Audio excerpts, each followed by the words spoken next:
Tensions rose with the sinking of a South Korean warship in March, followed by the U.S., South Korea, and other nations blaming North Korea for the incident. China did not. Then the U.S. and South Korea announced plans to hold military exercises in the Yellow Sea. China protested, and later it called a U.S. offer to mediate claims in the South China Sea an attack on China. Michael Mazza is an Asia analyst at the American Enterprise Institute. We have two issues that it's very difficult to find common ground on.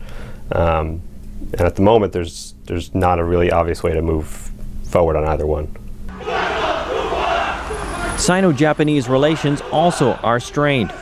In early September, a Chinese fishing boat and two Japanese Coast Guard boats collided near disputed islands south of Japan. Japan arrested the fishing boat captain on possible legal charges. China responded by severing high-level government contacts. Dean Chung is an Asia specialist at the Heritage Foundation. What we're seeing are two things. One, China is going to become more and more of a maritime power because it will depend on the seas for its prosperity, but also its security. And second of all, China is becoming ever more assertive in establishing or in claiming its interests. Analysts say China's rise is a natural outcome of its economic development. What is harder to understand, they say, are China's military ambitions. Abe Denmark is an Asia security analyst at the Center for a New American Security. No one really knows how China is going to influence the world and the region with its newfound power, and naval issues is really where that is first coming into head, because it's where China's interests are most directly, most easily recognizable, come into conflict with either the United States or its neighbors. A recent U.S. Defense Department report highlights China's efforts to build a submarine base on Hainan Island and its first aircraft carrier. It also notes China's development of anti-ship ballistic missiles.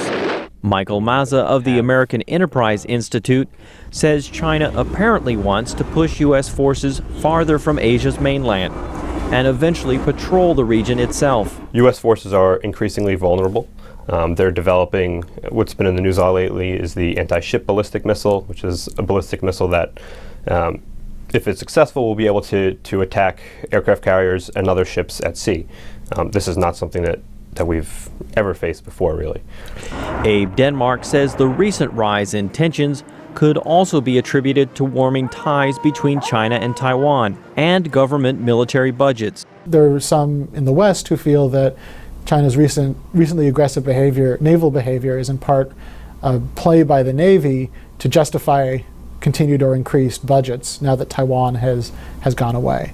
Analysts say that given the current climate and upcoming changes in Chinese leadership, there is a risk that the U.S. and China are on a collision course, and greater chance that aggressive behavior could lead to accidental incidents. William Ide, VOA News, Washington.